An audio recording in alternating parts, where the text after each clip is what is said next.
Happy Monday to you, and it's great to be here.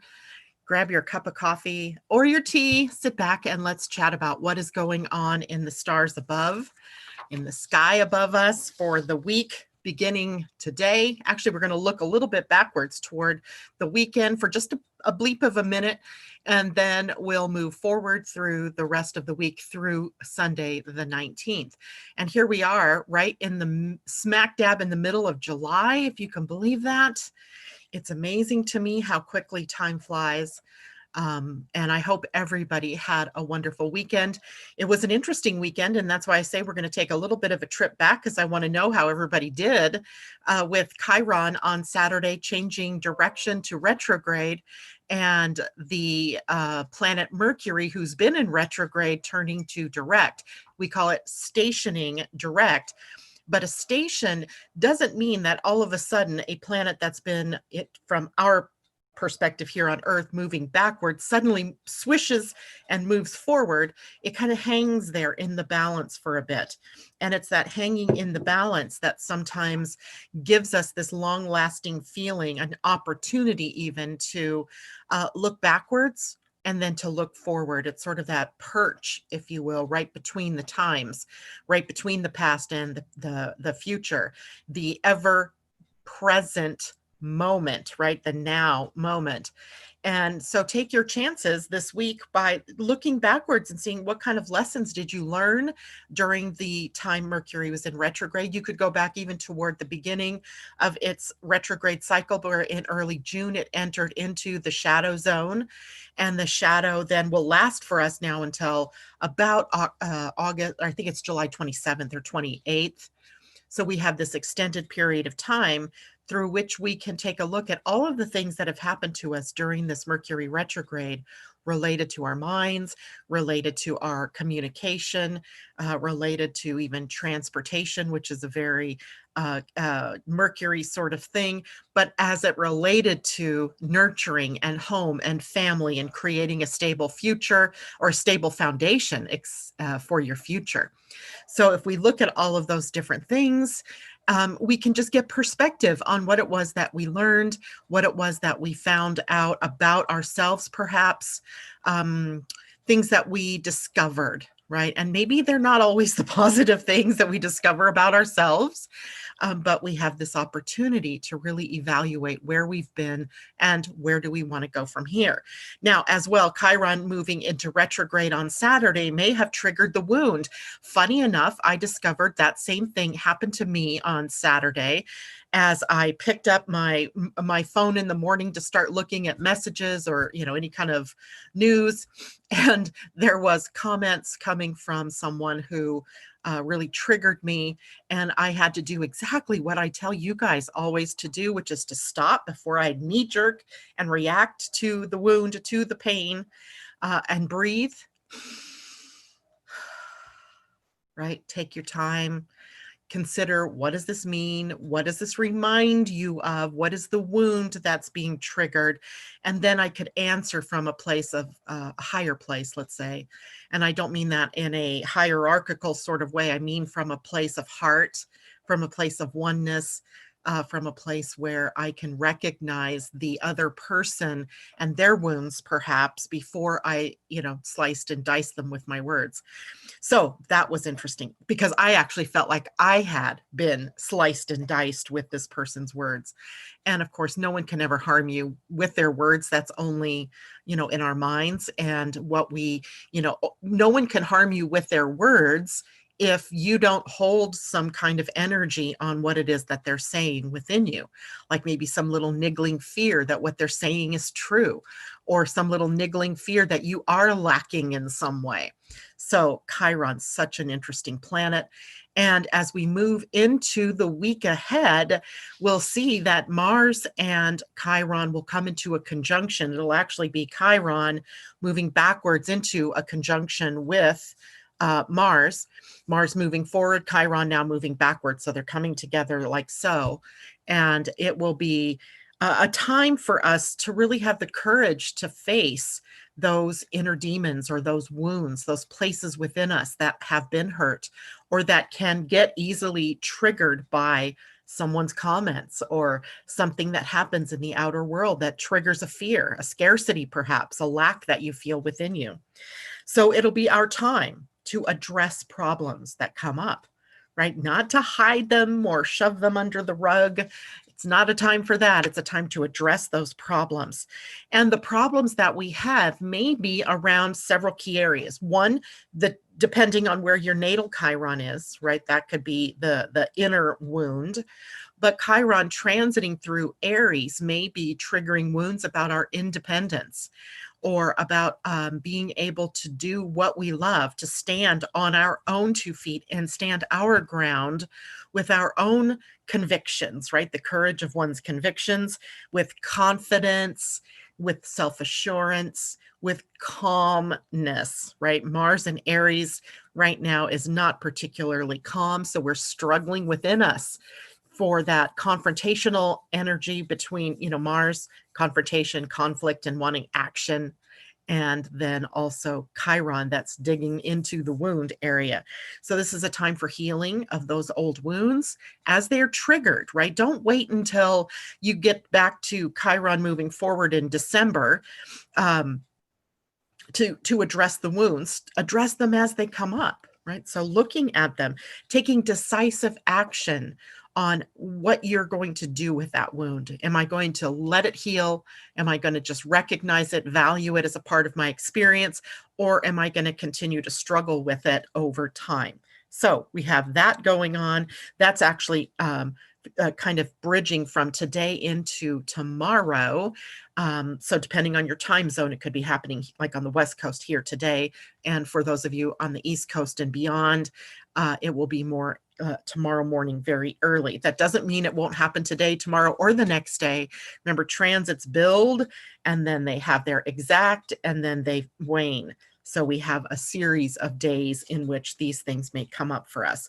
And indeed, mine started on Saturday. I'm still dealing with it. I'm getting dressed this morning and I'm thinking about that conversation. And it's kind of funny, right? We hold on to these things. So what else is going on this week? One thing I meant to mention last Friday about what was going on yesterday was a Sun trine Neptune. This is really a very beautiful kind of transit. And yesterday to me was a beautiful day, right? It was sunny. It was windy, just breezy, just perfect day. We were out bicycling and just enjoying the afternoon. And then it gave me an opportunity to be spiritually connected to all that is. And that's kind of the highlight of that Sun trine Neptune. And Neptune is in retrograde right now. So it's moving us inward to where we can really find true peace and true tranquility and sereneness and connection to spirit or God or source, however you want to name it. And also to all of our spiritual brothers and sisters, animal kingdom and human and plants and everything. And so it was a really great feeling of oneness and unity and togetherness yesterday as I was out riding with the wind in my hair on a bicycle, getting to just go and be free. So that was yesterday as well. Now, while this week isn't as crazy as weeks past, there's always something, right? There's always something. And as I was thinking about July, and I told you guys this back at the end of June as I was preparing July's information, that there was just something niggling at me, something in the background. And I didn't know what it was. I still don't know exactly what its meaning is to me, but I felt like there was more to July than what we could see on the surface. And now that we've come to the most crazy parts of July and passed through them, we come into the first week where I looked and I went, but then I realized that the sun this week begins a series of oppositions to our planets in Capricorn, right? The sun is moving into its last full week of Cancer energy as it prepares next week to move into Leo. So we're going to be leaving that energy of Cancer behind. And we've had Mercury retrograde in Cancer. We've had the opposition of various planets in Cancer opposing Capricorn planets, Jupiter, Pluto, Saturn at one point, Pallas Athena, and how all of that has been affecting us in terms of the deconstruction and reconstruction of society at large, and then also our own parts in it. So this week, the sun begins that series of oppositions with first Jupiter on Tuesday and then Pluto on Wednesday. And then next week, Monday, with the new moon, we'll have the opposition to Saturn. So Saturn kind of bridges us into next week, but it's the series of oppositions that seemingly pulls us in two different directions. So for example, the sun and Jupiter usually come together. They're really good together. The sun is beneficent. The planet Jupiter is beneficent. But wait, what may get highlighted for us in this opposition is where we have gone to excess, to extremes, where we've overdone it. And we may find ourselves in the unenviable position of having to backtrack in some way or to reduce something that we've gone too far. So, excesses, that's the part that we might be dealing with. But we also have the opportunity to sort of focus our growth areas. And so the week will bring us that opportunity to really sort of step back. If you can be objective, that would be the best way to do this, to be objective and to look at where are the places where maybe you spent too much time, too much money, too much emphasis on something. And now where do I need to reform that idea and move into a more targeted or focused, concentrated type of growth. So it reminds me that this energy reminds me of the hare and the tortoise, right? Where the hare jumps out ahead and he ends up, going fast and just kind of darting here and there, while the tortoise is taking a very stepwise approach. Well, I feel like the sun opposing Jupiter is showing us where we've been much more like the hare than the tortoise. And remember that this energy in Capricorn, where this opposition, this is Cancer and Capricorn, this is forming a solid foundation that's built upon a stepwise progression, right? Step by step, goal after goal, ticking them off as we go, because we're creating sustainability. That's the biggest theme, is conservatism and sustainability. So we have these themes we may be seeing right now where we've maybe been less than conservative and less than building something of a sustainable nature, and we have to course correct for that. That may be something going on this week. Wednesday, the sun comes into an opposition to Pluto. Now, superficially, that one is maybe control issues, maybe some kind of power struggle between people, maybe people that you work with or family members, so on one surface, that's kind of what the sun opposes Pluto means. But we've been through so much in these past few months, and especially if you look back from, say, January of 2019, when things really started powering up with that energy in Capricorn and Saturn and Pluto. Even though they had not been in their conjunction yet, they were very close to it most of 2019. They come into the conjunction in January, and then we've been dealing with, the ramifications of all of that through 2020. Well, now with the sun in an opposition to Pluto, from Cancer to Capricorn, we have this opportunity to go into those dark recesses of our mind and to be able to learn to change our mind. When I see this kind of a transit, this isn't like blaring at us, although maybe for some of you Plutoan types, maybe those of you who are Scorpio or who have Mars and Pluto in Scorpio, or who have a Mars or Pluto highly activated in your natal charts, this might mean that you're going through some more dramatic or traumatic changes. But for the most of us, this is about accessing the darker places within us, the shadows, right? Dealing with the shadow energy. What keeps you from living the sun's light, right? The sun in a chart is all about the light, all about the light that you're here to share.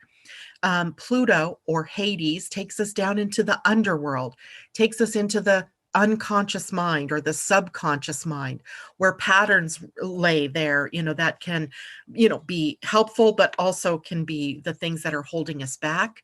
In a way, it looks at our self-sabotage. It looks at the ways in which we are not being our own best friends. It this might be a week that really shows you, if you choose to go there, what it is that's keeping you from the full expression of the sun in your natal chart. So we want to look to where your sun is, your personal sun, the sign it's in, right? And then we want to look to where the signs Cancer and Capricorn are in your chart, so that you can look across that axis, because the houses that those two signs are in is where things are crashing and burning and rebuilding and restructuring and reforming. And that can be in 2 different places, 3 different places even, right? Because you've got the sun, your own personal sun, unless you're a Cancer or Capricorn, and then the axis of Cancer and Capricorn in your chart. So lots of interesting energies this way for us to look at, but not necessarily something that I find is negative. I think it can be for people who aren't willing or are unable maybe to go there.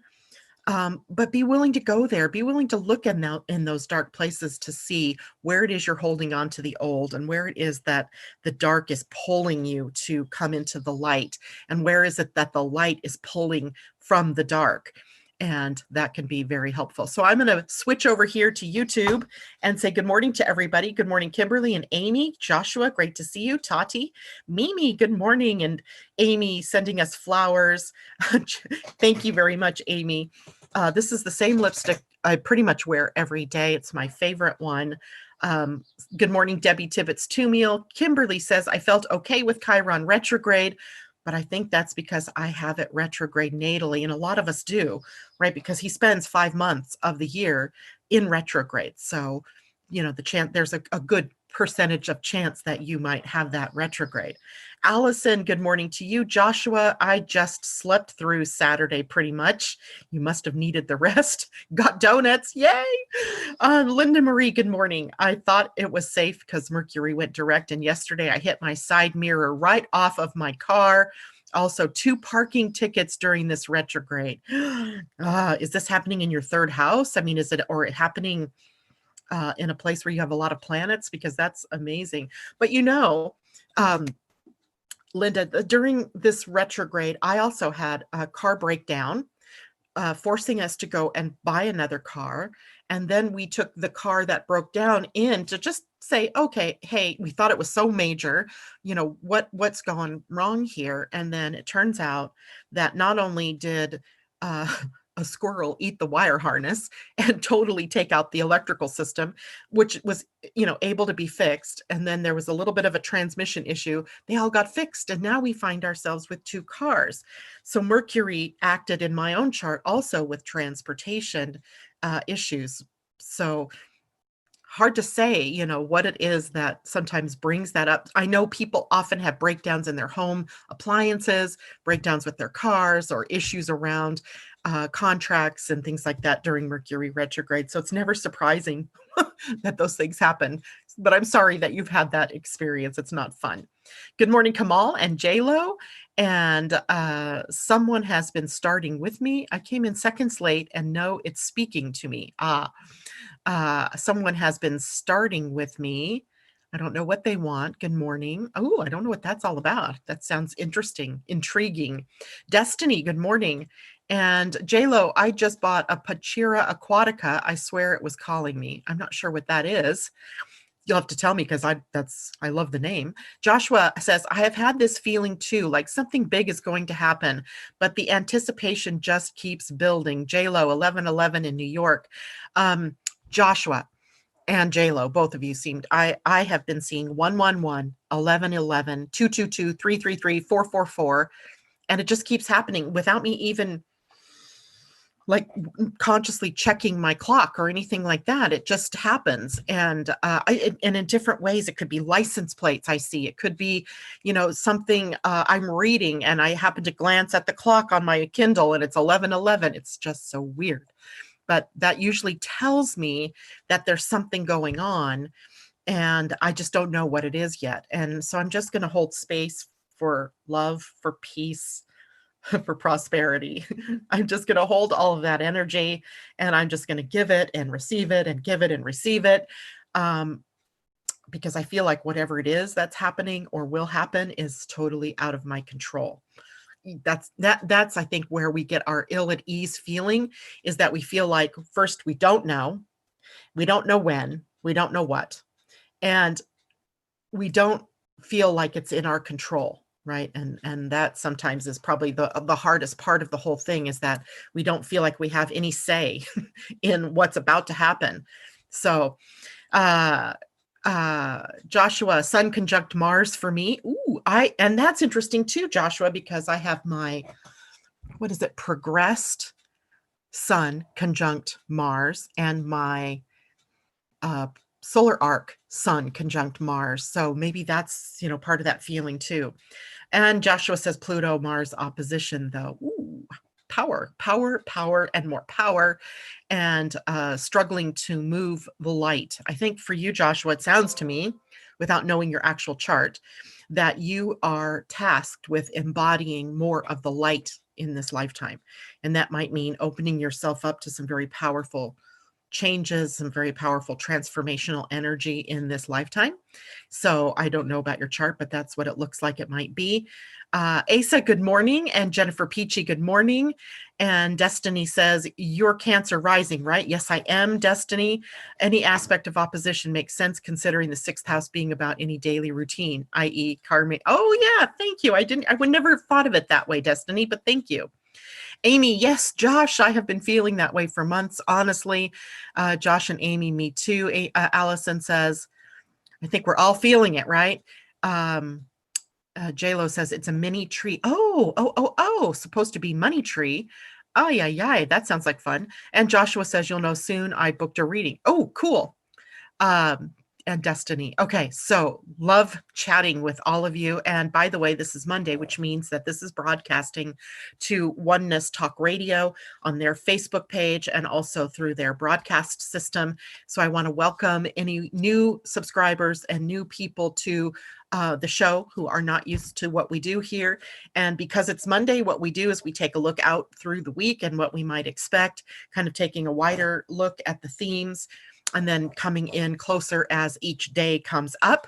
So if you're listening to this today, you might be listening to it as a recording later.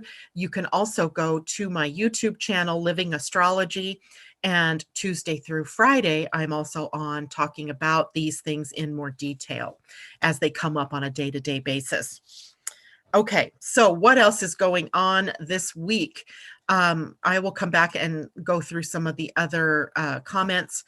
But for now, let's transition to human design, shall we? One of my other favorite subjects, astrology, now human design, and the gene keys, where we get to take these energies and these themes a little bit deeper. And this is such an interesting week for us, I think. As you know, we've been working on opinions. Remember last week we had this big conversation around the gate 17 in our ajna leading down to the throat. Well, this week the sun is at the gate 62, which is the gate that sits on the throat center that would connect the gate 17 to the throat, or the ajna to the throat. And just for today, and maybe a little bit of tomorrow, we have Mars at gate 17, and now the sun at gate 62. So we have this idea of opinions that is readily in our faces. And I underlined something. I just totally forgot what page it was on. So hold on while I get it. This is the book Human Design, The Science of Differentiation by Linda Bunnell and Ra Uruhu. It's based on the work he's done. He is no longer living on the planet. He's living somewhere, but not on the planet. And he's the one that brought in the system, right? So he has a lot of wisdom and a lot of firsthand experience, as he is the one who heard the voice that channeled basically this information into being. So I wanted to read a sentence or so out of this book around the gate 62, which is the gate of precision in the gift level. It's impeccability in the highest level. In the low level, it's intellect. And to me, that was totally unexpected to see the shadow energy in intellect. But maybe you can get that from this sentence. When you wait to be asked to speak, You increase the collective's potential receptivity to what you are sharing, and you avoid the embarrassment of compulsively blurting out facts and details that are unwanted, unnecessary, and may potentially obscure people's understanding. And this comes into play this week very powerfully because the gate 62 is where the images, the pictures, the information we receive comes into the voice, the larynx for expression. And so often between the gate of opinions, gate 17, and the gate of speaking of those opinions or details, facts, and figures at the gate 62, we can have a transmission problem. Interesting, I had to have my transmission worked on in my car as well. I'm going to take a moment here and show you guys the chart of the day for human design. I just got to remember where I put it. There it is. Okay, so let me share my screen with you so everybody can see this. And you'll remember last week when we saw it, we only had the top two centers connected. We still have them connected by the channel of rationalization, I guess is the best word to use here. And now today, anyway, we have Mars at gate 17 and the Ajna connected to the throat at gate 62, where the sun is. So here we have this direct connection to inspiration coming through what we believe to be true and downright to the voice. So people may be very tempted to speak to what they think they know, to their opinions, and they may not even be true, right? So here is our, maybe our task is to make sure that we become a clear conduit of information that we want to share with others. And the wisdom in the throat center in human design, as it is a projected center, and I know some of you are new and you may not understand what I mean by that, but essentially what this means is that we wait for an invitation to use our voices. In human design, the throat center is the gearbox. We want the energy from the head down to the throat. We want the energy from the body centers down here to come up to the throat so we can manifest, so we can put words to the energies, to the thoughts, and then we can create and manifest. So we do, but when it's coming from the ajna, which is only mental awareness, it isn't truth. It can be facts and figures and information, but it doesn't necessarily speak to what is true. The gate 17 has to test the theories, right? It's the beginning, if you will, of the scientific method, which always says we have a hypothesis and we test that hypothesis. We see if the facts bear out, right? If they do, then we get invited to speak those facts and those figures or bring those things out with impeccability. We know then it's truth and it's not just our opinion or our awareness. So it's a really interesting energy that we have going on this week with that. The Earth also adds her own sense of humor as she is sitting with the planet Jupiter and Pluto at the gate 61. Gate 61 being the shadow of psychosis. And we'll see here's the Earth at 61. And so we have the pressure to know something. So the pressure in the gate 61, first of all, let me back up just a moment. 61 is in the head center. Note that the head center crosses between the body and spirit, right? So it is sort of like an antenna that is attracting information to you and streaming, it's like turning on Netflix and streaming, your shows. But instead we're streaming information from the cosmos into our head first and then into the ajna and down through the rest of the body. So when we are streaming through the gate 61, it is often about the mystery and the wonder and the awe through which the lens of wanting to know more. Thus, the question in the gate 61 is often why? Like a 2-year-old or 3-year-old wants to know why? Why? Because everything to them is a mystery and is almost unknowable. And the one way we know is by questioning. And the pressure here is to go out and unravel the mystery. And yet, unraveling the mystery sometimes leads us to more mystery, more awe.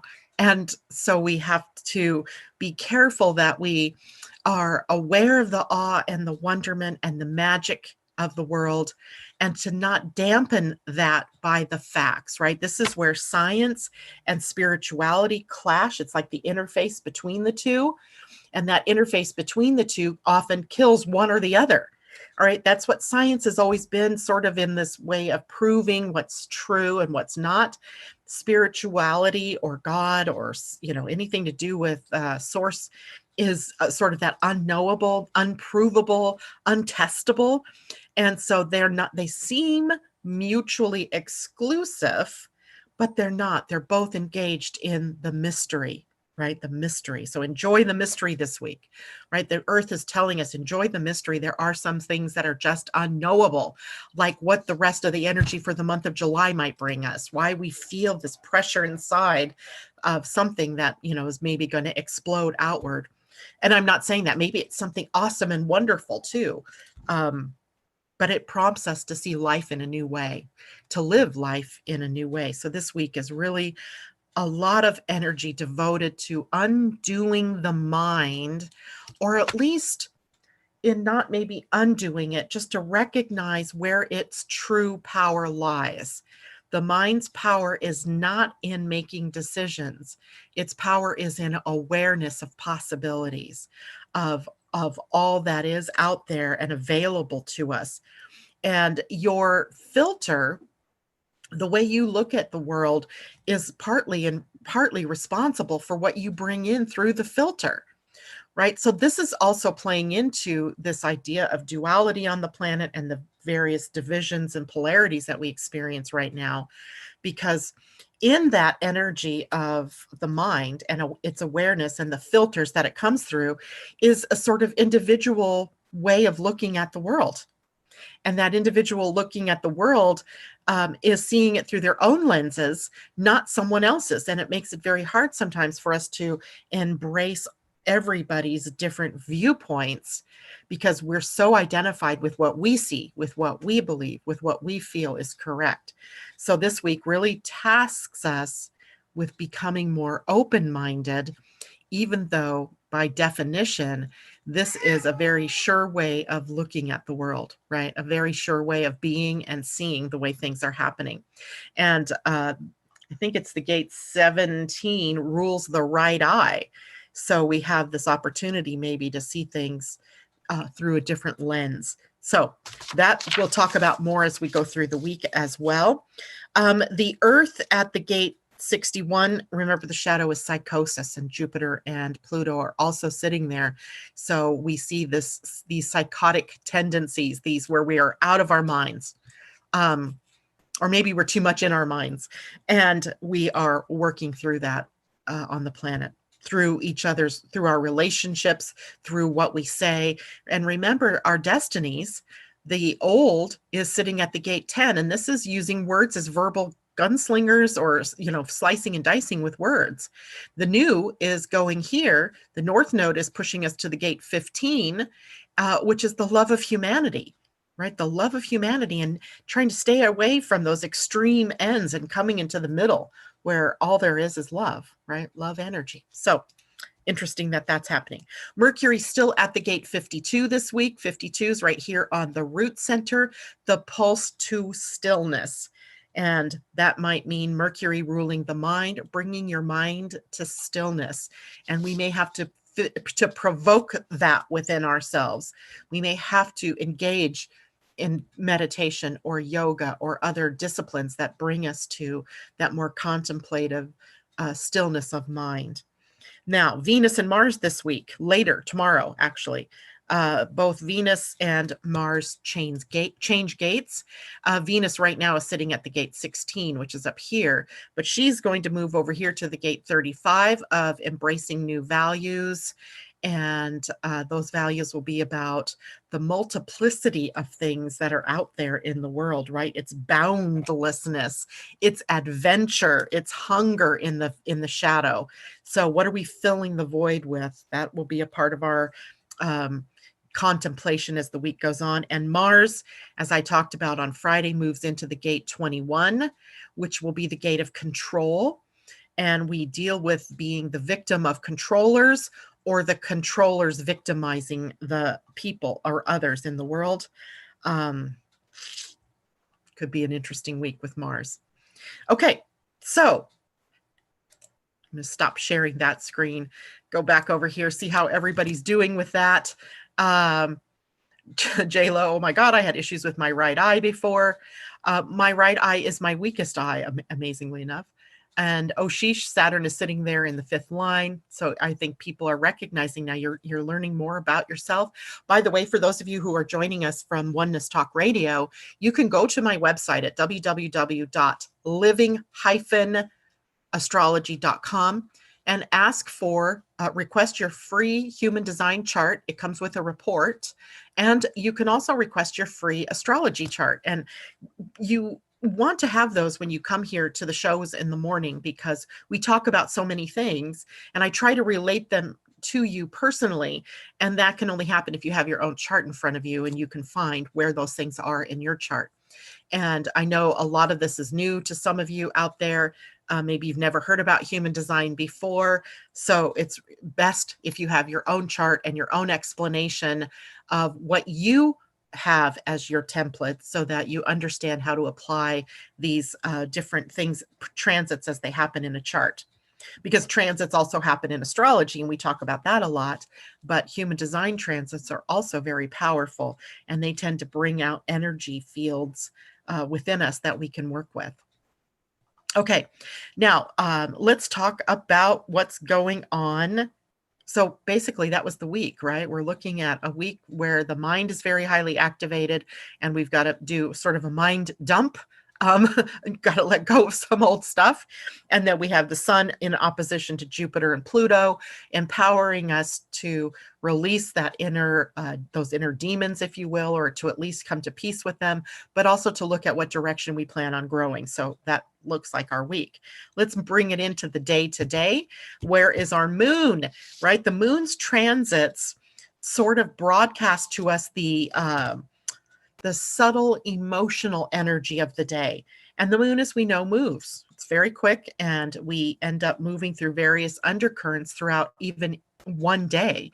And so when we are in the morning looking at what is happening with the moon, it's so that we understand that there are these undercurrents of emotional things that are happening that act as triggers to our well-being, to other people's well-being.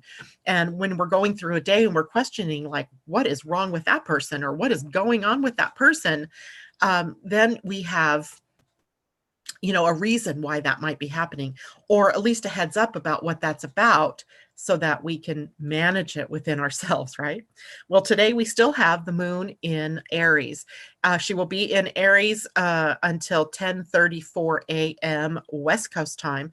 So we're aiming for a void here, a void of course moon from 8:54 a.m. to 10:34 a.m. So a little over, an hour and 30 minutes maybe of a void of course moon. Now, for those of you who are new or who have never heard of a void of course moon, the void of course moon happens generally when the moon has made the last aspect to other planets that it will make from the sign that it's in currently.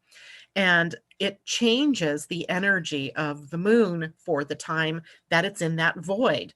So for example, in the typical run of the day, we have energy to go out and do things, right? To push outward. But when the moon changes to the void, we have a period of time where if we're pushing out and doing things, starting something new, or having to do a lot of work during that period of time, it doesn't often go anywhere. We may find ourselves in a sort of la-la land, or other people are just not focused, or what we've started goes nowhere, right? So during a void of course moon, the things that are best taken care of are the things that have already been in process, or maybe spending more time in spiritual contemplation or in spiritual practice of sort.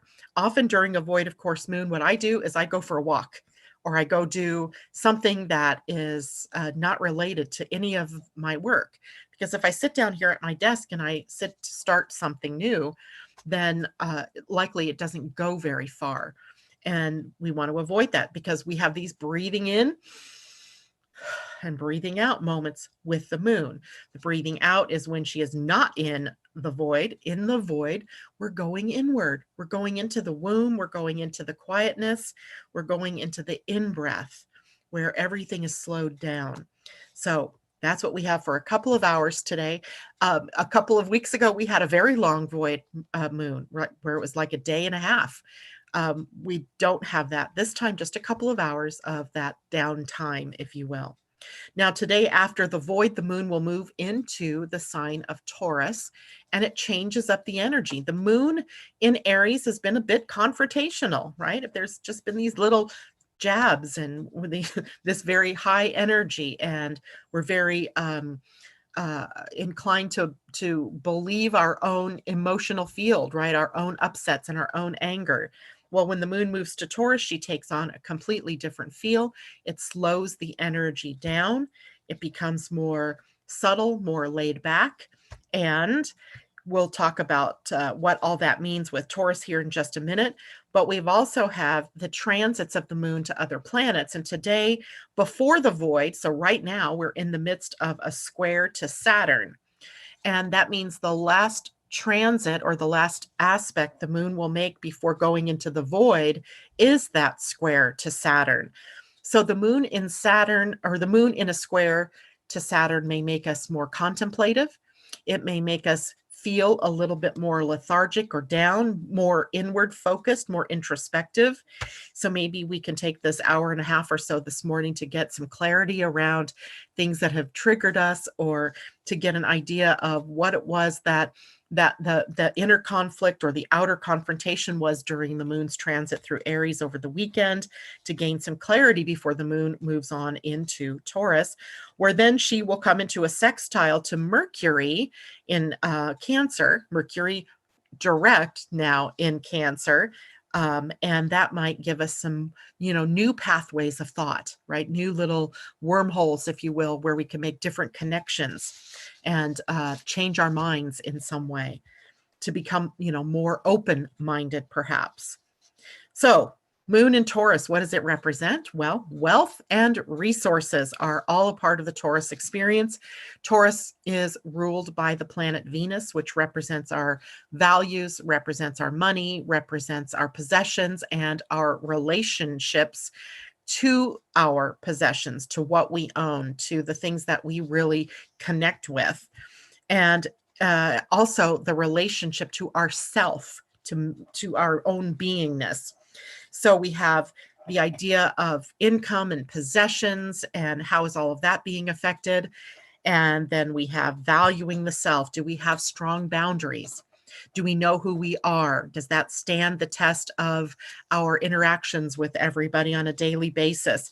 How closely are you expressing your natural gifts and talents? That's a part of the moon's transit through Taurus as well, right? Living from your values, living from your ideals. That's part of this experience.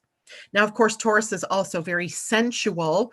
It is the sign that we think of that rules the five senses, right? Taste, touch, taste, touch, seeing, smell, and I'm missing one, hearing. So all of those senses come alive with the moon in Taurus. There's the sensuality, right? We want to be touched. We want to be engaged with affection. We want to deal with each other from a very sensual place. There's comfort in this, right? We want to comfort one another. Contentment is also a part of the moon in Taurus. The total relaxation, the letting go of all the cares of the world. Appreciation and gratitude also live here when the moon is in Taurus. Living and loving life, all a part of that Taurus. Taurus loves its feet on the ground, being out in the world, in nature, and in the body. Taurus rules the neck and the throat and the thyroids, the parathyroids, everything right around, the neck and the throat. So if you're having any issues in that area of your body, you can look to Taurus in your chart to find out what is going on there. I know it's funny because I was once doing at-home parties, like candles. I can't think of what it's called, party light. And I did Pampered Chef for a while too after 9/11. And it just seemed like I ended up with laryngitis every time, right? Every time. And now that I look back, knowing human design and knowing astrology more, I go, oh, I get it, right? Using my voice in the wrong way. So you could look at that in your own life as well. Watching out for rigid opinions, right? That's a part of Taurus. It is sluggish energy, and we have to watch for being stagnant. So, letting wherever Taurus is in your chart is where you can get a little bit lazy and not necessarily push the boundaries or push yourself to do new things. You may stay very much in your comfort zone. So sometimes we have to watch out for that, because getting in your comfort zone may keep you locked in instead of free. So moving through that, possibly with the moon in Taurus, maybe that is something that you can look at, or that will show up in your field that you can deal with. So Janelle, good morning to you. It's great to see you out there. And maybe Janet did not scroll that far up. Oh boy, what did I miss? Tati, thank you. This is a reminder to like Janet's live. If you like the video, give it a thumbs up. That's always helpful to me. Also, if you haven't yet subscribed, but you want to know that a show is coming up, hit the subscribe button. And also, we welcome comments under the video. My cat is having a little bit of a meltdown over here. I know. I closed the front door. That means she can't get out. So whatever comment I missed, please let me know, JLo or whoever's it was. JLo says, yes, show me the money. That song popped into my head. OMG, it is so funny when that happens to me.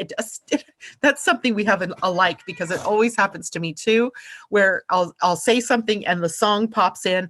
My kids used to laugh at me because I could come up with a song to anything that was happening. And so I'd start singing it. I won't do that today though. JLo says, or Destiny, sorry, the Hierophant is the tarot card for Taurus. Key number 5, senses and standing the ground, earth, in your personal traditions and values. Oh, great idea to share that kind of information with us, Destiny. Thank you. JLo, so where do you think we might take the part on if we lack that sign in our own family also? Possibly. Relationship dynamics. To me, I can see it in astrology. There are synastry and comparison charts that you can draw. But where I really see the themes in families pop out is in human design, because we can see that. It's amazing. Maybe one day we'll do that in the morning. We'll take a look at 2 charts and, talk about how they come together. It's really fascinating. Okay, so Janelle says, ugh, my life has been crazy. I'm a Scorpio Sun and Chiron and Mars in the first house. Everything is drama. And is that your drama? Or is it other people's dramas that you're getting drawn into? So Janelle, that's always something. She said, that was my original comment. Oh, okay. Yes, I did miss that comment. So thank you. And she says she's also a manifesting generator. So excited to learn. Manifesting generators, very energetic, right? You have a lot of ability to handle more than one thing, juggle, right? To be able to skip steps if necessary, and then only come back if you need to, if you realize, whoops, I probably shouldn't have skipped that step. You're very much the hare in the stories, right? the rabbit, or the hare and the tortoise and the hare. You're the hare, where the generators are more the tortoise, right? One step at a time. Manifesting generators can just go out in many different directions. And and Joshua is also a manifesting generator. Is that right? So yeah, craziness with Mars in Aries now. Some of that crazy can be translated into conflict and confrontation, power struggles for you with other people, or other people who want to provoke the power struggle in you, that want to A, try to control you, or B, they want to in some way take your power from you. So here's very strong sense of needing to stand your ground, to being true to yourself, and to not letting yourself get drawn into the other people's dramas and traumas. Now, if you're experiencing your own dramas, which is distinctly possible, I mean, for all of us right now, then what is that showing you in your own life? Where have you been disempowered in some way? Where are you addicted to the drama? And one of the backstories, if you will, that's been kind of running through our human story for a while is the idea of story, is the idea of what story are you telling yourself? Because we all do. We are all always telling us a story about what's happening, about how good we are, about what we can achieve, what we can't achieve, about our wounds from the past and how they affect what we do now, how we've been victimized, how we need saving. We have all these kinds of stories about dramas and traumas and all of that. So maybe this is an invitation for you to change your story, right? What story are you living out? And who's the writer of the story, right? The 10th house in an astrology chart is about authority, right? Authorship. And when you put the word author there, it's who's the writer, right? Who is writing the story? And can you write a different story, right? Just start with one little storyline. And can you change that storyline because you're writing the story, right? That's the thing that you need to, that's all of us need to understand. You're never a victim to anything that's going on because you're writing the story. Okay. So Joshua says, I'm all activated. I think we all are in some ways. I don't know that I've come across anybody lately who said, oh, my life is so peaceful and wonderful and life is good. No problems. Because I think we're all kind of being stickered in one place or another. So am I, Janelle. Funny thing is the person that is reflecting their issue is a Scorpio Sun. Interesting. Janelle, wow, that's so crazy you said that because I've been having to defend myself to everyone. People keep sucking me into conflict while I'm literally just minding my own business, being talked about a lot. Ay. So pull yourself out of that one, right? Don't allow yourself to get sucked into that. Defending yourself. I would love to know, Janelle, if you are aware of what the ego center or the will center looks like in your chart. Is it open? Because often an open will center means we feel like we need to defend ourselves.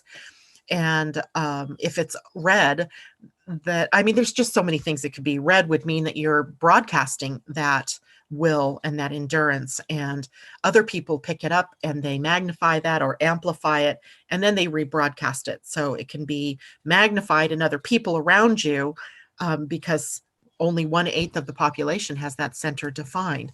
So it's an interesting thing to look at. Kimberly, at this moment, life is good, but ask me again 15 minutes from now. Exactly right.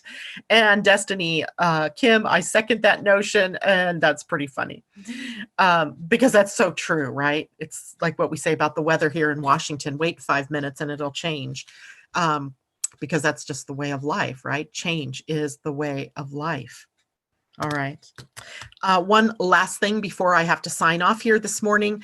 The Pleiadian-Earth energy of the day is 9 being. And being in the Maya calendar was Imish, which was the cosmic crocodile, the cosmic nurturer, the cosmic mother in some ways. This energy is all about nurturing something, birthing something.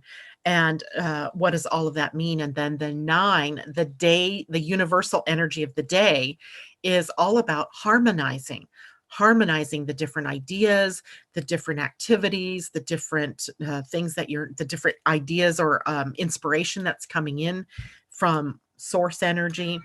And then being is also about initiating something that's very nurturing, that is very loving. And remember, we're at the 9 now in a 13-day week, right? In our spiral of consciousness. And the umbrella energy of this particular week was 1, exploring. And even though we're at the 9 and we have the day of being, which has its own energy, that umbrella keeps it all sort of along a theme or an evolutionary impulse for this week. And the energy in exploring was about being able to embrace different ideas and different opinions, and to see things in a broader scope, standing back and finding that common thread that unites us all, even though we are all different people with different viewpoints, with different backgrounds and different themes in our own lives and different priorities in our lives. There's this idea of unity and oneness that is also a part of our own individual expression of that. It's like you take a puzzle, a jigsaw puzzle out of the box. You have 1,000 pieces. Well, we have 7.5 billion pieces on the planet, and if you put them all together, they form one coherent puzzle, with each little piece having its own identity. That's the part that we've missed in our relation to others on the planet, is that even though we may have different opinions and different ideas and different viewpoints, we're all still part of this one beautiful tapestry. And remembering that and honoring that in our interactions with one another, and not being so stringent and caught up in your own viewpoint or opinion that you can't yield and bend when other people present you with theirs, right? So that is our big evolutionary impulse this week, or last week. It was actually when it started, and we're moving through that now, and we're coming into the last 4 days of our evolution of consciousness in that. Okay. That is it for me this morning. Thank you all for joining me. Again, if you're new and you're hearing me for the first time, you may want to go to my website, living-astrology.com, request your own human design chart or your own astrology chart, and start your own journey towards self-knowledge, right? That's my favorite saying, is know thyself, because if you don't know yourself, you have no clue how to interrelate with everybody else, right? All right, guys, take care. Much love to all of you, and we'll see you tomorrow. All right, bye for now.